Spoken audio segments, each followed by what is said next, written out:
ಕೆಲವೊಂದ್ಸಲಿ ನಾವೇ ನೋಡಿದೆ ಲಾರಿ ಅವರೆಲ್ಲ ನಿದ್ದೆ ಮಾಡ್ಕೊಂಡು ಹೋಗ್ತಿರ್ತಾರೆ. ಎಷ್ಟೋ ಸಲ ಇಲ್ಲಿ ಆಕ್ಸಿಡೆಂಟ್ ಎಲ್ಲ ಆಗಿದೆ. ಅವ್ರು ರೋಡ್ ಒಂದ್ ದಿವಸ ಕೆಳಗಿಂದ ಬಿಟ್ರೆ, ಒಂದ್ ಬಸ್ ಕೆಳಗಿಂದ ಬಿಟ್ರೆ, ಇನ್ನೊಂದ್ ದಿವಸ ಮೇಲಿಂದ ಬಿಡ್ತಾರೆ. ನಾವು ಇಂತ ಕೆಳಗೆ ನಿಲ್ಬೇಕಾ ಅಥವಾ ಮೇಲೆ ನಿಲ್ಬೇಕಾ ಎಂತ ಸಹ ಗೊತ್ತಾಗುದಿಲ್ಲ ನಮ್ಗೆ. ಲೇಟ್ ಆಗಿ ಬಂದ್ರೆ ಫೈನ್ ಕಟ್ಲಿಕ್ಕೆ ಇರ್ತದೆ. ಸುಮ್ಮನೆ ನಮ್ಮ ತಪ್ಪಲ್ಲದಕ್ಕೆ ನಾವು ಫೈನ್ ಕಟ್ಟಬೇಕಾಗ್ತದೆ. PU ಕಾಲೇಜೆಲ್ಲ ಸ್ಟಾರ್ಟ್ ಆಗಿದೆ ಅಷ್ಟೇ. ಇನ್ನು ಮಕ್ಕಳು ಬರ್ತಾರೆ, ಅವರು ಬಸ್ಸಲ್ಲೆಲ್ಲ ಬರ್ತಾರೆ.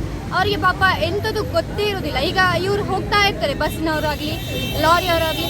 ಕೆಲವೊಂದ್ಸಲಿ ನಾವೇ ನೋಡಿದೆ ಲಾರಿ ಅವರೆಲ್ಲ ನಿದ್ದೆ ಮಾಡ್ಕೊಂಡು ಹೋಗ್ತಿರ್ತಾರೆ. ಎಷ್ಟೋ ಸಲ ಇಲ್ಲಿ ಆಕ್ಸಿಡೆಂಟ್ ಎಲ್ಲ ಆಗಿದೆ. ಆ ಮಕ್ಕಳು ಯಾವ ಧೈರ್ಯದ ಮೇಲೆ ಬರ್ತಾರೆ, ಅವರ ಪೇರೆಂಟ್ಸ್ ಯಾವ ಧೈರ್ಯದ ಮೇಲೆ ಅವರನ್ನು ಕಳಿಸ್ತಾರೆ. ಹೀಗೆಲ್ಲ ಇನ್ನು PUC ಕೂಡ ಹಾಗೆ. ನಮಗೆ ಇಲ್ಲಿಂದ ಎಷ್ಟೋ ಬ್ಲಾಕ್, ನಮಗೆ ಅಲ್ಲಿ 9:30 ಒಳಗೆ ರೀಚ್ ಆಗಬೇಕಂದ್ರೆ 9:30 ಒಳಗೆ ರೀಚ್ ಆಗೋದಿಲ್ಲ. ಅಲ್ಲಿ ಕಾಲೇಜಲ್ಲೂ ಹಾಗೆ. ನಮಗೆ ಕಾಲೇಜಲ್ಲಿ ಕೆಲವು ರೂಲ್ಸ್ ಅಂತ ಇರ್ತದೆ.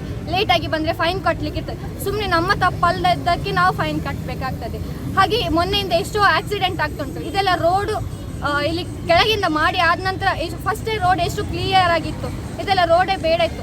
ಆದರೂ ನಮಗೆ ಕೆಲವೊಂದು ರೋಡ್ ಆದರೂ ಮಾಡಿ ಕೊಡಬೇಕು. ಅವರು ಆದಷ್ಟು ಬೇಗ ಈ ವ್ಯವಸ್ಥೆಯನ್ನು ಸರಿ ಮಾಡಬೇಕು. ಇನ್ನು PU ಹೈಸ್ಕೂಲು ಪ್ರೈಮರಿ ಎಲ್ಲ ಸ್ಟಾರ್ಟ್ ಆಗ್ತದೆ. ಮಕ್ಕಳಿಗೂ ನಾವಂದರೆ ಒಂದು ಹೇಗೋ ಕ್ರಾಸ್ ಮಾಡ್ತೇವೆ ಅಥವಾ ಏನೋ ಕೈ ಹಿಡ್ಕೊಂಡಾದ್ರೂ ಹೋಗ್ತೇವೆ. ಬಟ್ ಇನ್ನು ಚಿಕ್ಕ ಮಕ್ಕಳು ಬರ್ತಾರೆ, ಅವರಿಗೆ ಯಾವ ಗ್ಯಾರಂಟಿ? ಮೊನ್ನೆ ನೋಡಿದಾಗ ಯಾರು ನಡ್ಕೊಂಡು ಬರ್ತಿದ್ದವರಿಗೆ ಬಸ್ಸಿನವ್ರು ಹೊಡೆದ್ರು ಅಂತ ಹೇಳಿದರು ಯಾರು. ಅಷ್ಟು ದೊಡ್ಡವರಿಗೆ ಹಾಗೆ ಆಕ್ಸಿಡೆಂಟ್ ಆಗ್ತದೆ. ಇನ್ನು ಮಕ್ಕಳೆಲ್ಲ ಯಾವ ಧೈರ್ಯದ ಮೇಲೆ ಶಾಲೆ ಕಳಿಸ್ತಾರೆ. ಹಾಗೆ ಇನ್ನು ಅಡ್ಮಿಷನ್ ಕೂಡ ಆಗ್ತಿಲ್ಲ. ರೋಡಿನ ಮೇಲೆ ನಮ್ಮ ಕಾಲೇಜಿಗೆ ಅಡ್ಮಿಷನ್ ಕೂಡ ಆಗ್ತಿಲ್ವಾ ಅನ್ನೋ ಒಂದು ನ್ಯೂಸ್ ಉಂಟು. ಹೀಗೆಲ್ಲ ಮಾಡಿದರೆ ನಮ್ಮ ಕಾಲೇಜ್ ಹೇಗೆ ಮುಂದೆ ಬರ್ತದೆ? ಇನ್ನು ಇದೆಲ್ಲ ಎಷ್ಟು ಎಜುಕೇಶನ್ ಸಿಸ್ಟಮ್ ಹೇಗಿರ್ತದೆ? ವರ್ಷಿಣಿ ಅಂದ್ಕೊಂಡು. ಅವ್ರು ರೋಡ್ ಒಂದ್ ದಿವಸ ಕೆಳಗಿಂದ ಬಿಟ್ರೆ, ಒಂದ್ ಬಸ್ ಕೆಳಗಿಂದ ಬಿಟ್ರೆ, ಇನ್ನೊಂದ್ ದಿವಸ ಮೇಲಿಂದ ಬಿಡ್ತಾರೆ. ನಾವು ಇಂತ ಕೆಳಗೆ ನಿಲ್ಬೇಕಾ ಅಥವಾ ಮೇಲೆ ನಿಲ್ಬೇಕಾ ಎಂತ ಸಹ ಗೊತ್ತಾಗುದಿಲ್ಲ ನಮ್ಗೆ.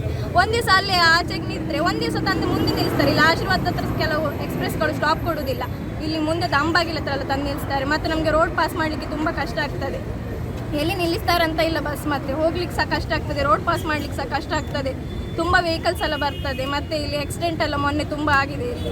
ಕ್ಲಾಸ್ ಲೇಟ್ ಆಗ್ತದೆ, ಬಸ್ ಟೈಮಿಂಗ್ಸಿಗೆ ಬರುವುದಿಲ್ಲ. ಅಲ್ಲಿ ಸ್ಟಾಪ್ ಆಗ್ತದೆ, ತುಂಬ ಸಹ ಟ್ರಾಫಿಕ್ ಜಾಮ್ ಆಗ್ತದೆ ತುಂಬ ಸಹ ಅಲ್ಲಿಂದ ಬರಲಿಕ್ಕೆ. ಮತ್ತು ಕ್ಲಾಸಿಗೆ ಮತ್ತೆ ಅಲ್ಲಿ ಹಿಂದೆ ಇಳಿಸಿದ್ರೆ ಅಲ್ಲಿಂದ ನಡ್ಕೊಂಡು ಹೋಗ್ಬೇಕು. ಮತ್ತು ಅಲ್ಲಿ ಕ್ಲಾಸಿಗೆ ಹೋಗುವಾಗ ತುಂಬ ಲೇಟ್ ಆಗ್ತದೆ. ಮತ್ತು ಇಲ್ಲಿ ಇಳಿಸಿದ್ರೆ ಬಸ್ ಸಹ ಇರುವುದಿಲ್ಲ ಕಾಲೇಜಿಗೆ ಹೋಗ್ಲಿಕ್ಕೆ. ಆಚೆ ಸಹ ಹೆಸರು ಲಕ್ಷ್ಮಿ. ರೋಡ್ ಕ್ರಾಸ್ ಮಾಡಲಿಕ್ಕೆ ಅದೊಂದು ಪ್ರಾಬ್ಲಮ್ ಆಗ್ತುಂಟು. ಮತ್ತು ಡಿವೈಡರ್ ಮೇಲೆ ಇಡೀ ಅವ್ರದ್ದು ಎಲ್ಲ ಅಂದರೆ ರಾಡ್ಸ್ ಸಮಥಿಂಗ್ ಎಲ್ಲ ಇಟ್ಟಿದ್ದಾರೆ ಅಲ್ಲಿ.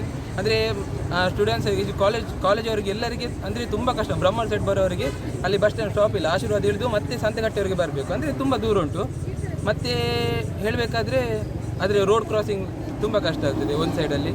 ಮತ್ತು ಇನ್ನೊಂದು ಸೈಡ್ ನೋಡಬೇಕಾದ್ರೆ ಆಶೀರ್ವಾದ ನಡ್ಕೊಂಡು ಹೋಗಬೇಕು. ಅಲ್ಲಿಂದ ಬಂದು ಮತ್ತೆ ಕಾಲೇಜಿಗೆ ಬರಬೇಕು. ಫೆಸಿಲಿಟೀಸ್ ಇಲ್ಲ.